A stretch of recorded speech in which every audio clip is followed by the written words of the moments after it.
देवास में मतदाता सूची के विशेष संक्षिप्त पुनरीक्षण 2025 कार्यक्रम की जानकारी कलेक्टर ऋषभ गुप्ता एवं संयुक्त कलेक्टर प्रियंका मिमरोट ने कलेक्टर कार्यालय सभा कक्ष में दी। कलेक्टर गुप्ता ने कहा कि भारतीय निर्वाचन आयोग द्वारा जारी मतदाता सूची के विशेष संक्षिप्त पुनरीक्षण 2025 के कार्यक्रम अंतर्गत निर्वाचक नामावली के प्रारूप का प्रकाशन किया गया। जिले में मतदाता सूची में नाम जुड़वाने, संशोधन करवाने और नाम हटवाने की प्रक्रिया की जा रही है। पूरी जानकारी देते हुए संयुक्त कलेक्टर प्रियंका मिमरोट द्वारा बताया गया है कि जिले के नागरिक अपना और अपने परिवार के सदस्यों का नाम मतदाता सूची में जरूर देखें। ऑनलाइन और ऑफलाइन के माध्यम से 18 वर्ष की आयु पूर्ण करने वाले नागरिक मतदाता सूची में अपना नाम जुड़वा सकते हैं।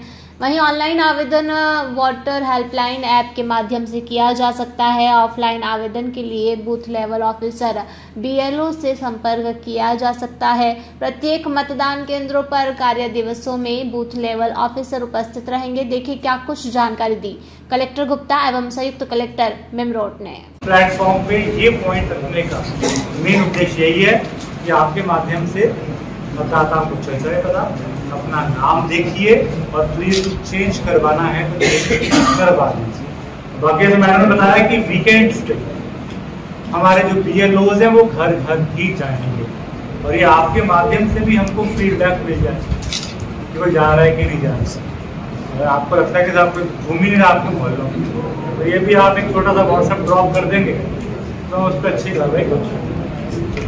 हर साल की जाती है जिसमें मतदाता सूची के तीनों फॉर्म, किसी की मृत्यु हो गई है तो डिलीट करने का, कोई बंदा शिफ्ट कर दिया है तो उसको मॉडिफाई करने का, और कोई 18 वर्ष का नया बालक आ गया है, बालिका आ गई तो उसको जोड़ना। हर साल एक काम साल का बच्चा है, कॉलेज में चला जाता है, इतना उसको समझ होती है कि वो इस ऐप को आराम से चला सकता है और अपना नाम, अपना फॉर्म जो भी उसे चाहता है वो भर सकता है। इसके अलावा भी NPS पे एक पोर्टल है, आप पोर्टल पे जाकर भी ये काम कर सकते हैं और BLO के माध्यम से भी आप ये फॉर्म दे सकते हैं। तो BLO के पास भी BLO ऐप होता है तो वो भी हम ऑनलाइन ही बोलते हैं उसको, क्योंकि BLO अपने ऐप के माध्यम से जब वो फॉर्म भरता है तो वो हमें ऑनलाइन ही रिसीव होता है। तो ये 3 माध्यम है, तीनों के माध्यम से आप फॉर्म भर सकते हैं। सबसे अच्छा उपाय है आपके मोबाइल पे मोबाइल ऐप डाउनलोड कर लेना। जो वोटर हेल्पलाइन ऐप होता है, आप उसका लोगो देखेंगे तो एक उंगली का साइन होता है, तो वो ऐप है, वो सबसे सिंपल तरीका है हमारे लिए कि हम घर बैठे भी उसका यूज कर सकते हैं। प्लस इसमें मैं एक चीज एड ऑन करना चाहती हूँ। पहले ये होता था कि जब हम 18 वर्ष के होते थे उसके उपरांत ही हम फॉर्म भर सकते थे। चूंकि आयोग ने पिछले साल इसमें एक संशोधन किया है, अब अगर बच्चा 17 साल का भी हो जाता है तो भी वो अपना फॉर्म भर सकता है।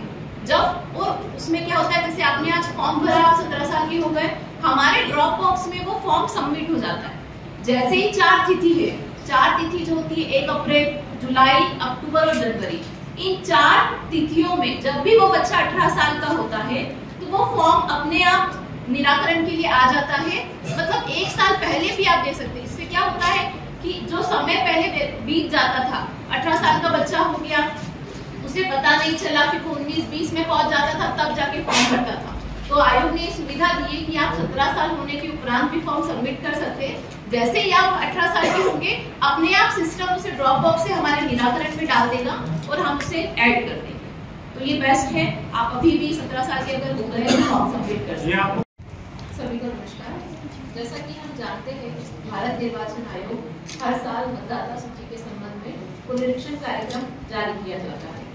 उसी तर्ज पर इस साल भी कार्यक्रम जारी है। कार्यक्रम की एक रूपरेखा होती है। सबसे पहले प्री रिविजन एक्टिविटीज होती है, जिसमें हम सबसे पहले घर घर जाकर मतदाताओं का सत्यापन करते हैं। उसके पश्चात हम मतदान केंद्रों का युक्तिकरण किया जाता है। मतदान केंद्रों की युक्तिकरण से संबंधित है, जिसमें अगर हमारे कोई भवन पुराने जो है जीर्ण शीर्ण हो गए होते हैं या नए भवन बन गए होते हैं तो हम उनको बदल के नए भवन में उसे परिवर्तित करते थे। या एक गाइडलाइन ये भी होती है कि हमारे जो मतदान केंद्र है वो 2 किलोमीटर की परिधि के अंदर हो, प्लस जो 1500 मतदाता है उससे अधिक उस मतदान केंद्र में मतदाता ना हो। चूंकि अभी हमारे 2 निर्वाचन संपन्न हुए हैं, उसके उपरांत कंटिन्यूअस अपडेशन चलता रहता ही है मतदाता सूची में। तो देवास में हमारे 6 मतदान केंद्र ऐसे थे और प्लस सोनभद्र में 2, तो ऐसे हमारे पूरे जिले में 8 मतदान केंद्र थे जहाँ पे 1500 से अधिक मतदाता थे। तो जैसे कि गाइडलाइन है कार्यक्रम की निर्वाचन आयोग की, तो इन मतदाताओं को ब्रेकअप किया जाता है और नवीन मतदान केंद्र बना दिया जाता है, जिसमें हम कुछ मतदाताओं को दूसरे मतदान केंद्र में शिफ्ट कर देते हैं और नवीन मतदान केंद्र बना देते हैं। तो ऐसे करने से हमारे 8 नवीन मतदान केंद्र इस साल अभी के युक्तियुक्तकरण कार्यक्रम में बनाए गए हैं। इसके उपरांत कुछ हमारे, जैसे मैंने भवन परिवर्तन की बात करी, तो देवास में 2 मतदान केंद्रों में भवन परिवर्तन किया गया है नवीन भवन बन जाने से और भवन जीर्ण शीर्ण हो जाने से, और सोनकच्छ में 1 मतदान केंद्र, तो 3 भवन परिवर्तन इस कार्यक्रम के तहत किए गए। अभी प्रारूप प्रकाशन हमारा हुआ था, जो कि अभी हमारा 29 अक्टूबर को किया गया है। जब ये प्री रिवीजन एक्टिविटीज हो जाती है, उसके उपरांत प्रारूप प्रकाशन किया जाता है। 1 महीने की अवधि में दावे आपत्ति लिए जाते हैं, जिसमें हम मतदाताओं का नाम जोड़ना, घटाना, संशोधन करना सभी कार्यक्रम करते हैं। उन्हीं दावे आपत्तियों का निराकरण किया जाता है। उसके उपरांत अंतिम प्रकाशन किया जाता है। तो अभी हमारा 29 अक्टूबर को प्रारूप प्रकाशन किया जा चुका है। 1 महीने की अवधि होती है दावे आपत्ति प्राप्त करने की, जिसमें BLO मतदान केंद्र पर बैठकर और घर घर जाकर भी विशेष कैंप के माध्यम से दावे आपत्ति प्राप्त करता है, जिसका हम निराकरण करते हैं और हमारी मतदाता सूची को शुद्ध करने का कार्यक्रम किया जाता है। तो इसके उपरांत जब निराकरण हो जाएगा, मैं आपको अवधि बता देती हूँ। जो हमारी दावे आपत्ति प्राप्त करने की अवधि है वो 29 अक्टूबर से स्टार्ट हो चुकी है और ये 28 नवंबर तक रहेगी। जब 28 नवंबर तक हमें दावे आपत्ति प्राप्त हो जाएंगे तो हम इसका निराकरण करेंगे 24/12 तक। 24 दिसंबर तक हम अपने दावे आपत्तियों का निराकरण करेंगे। इसके बीच में जैसे जो कार्यक्रम रहता है एक अवधि का दावे आपत्ति प्राप्त करने का, उसमें विशेष कैंप की तिथि होती है, जिसमें BLO मतदान केंद्र पर न बैठते हुए घर घर जाकर भी दावे आपत्ति प्राप्त करता है। तो वो तिथि हमेशा वीकेंड्स ही होती है, तो हमारे शनिवार रविवार इस महीने के दौरान आते हैं। तो हर बार सरकार मार्गदर्शन में हमेशा हम जितने भी वीकेंड्स होते हैं उसमें हम विशेष कैंप चलाते हैं और BLO घर घर जाके दावे आपत्ति प्राप्त करता है।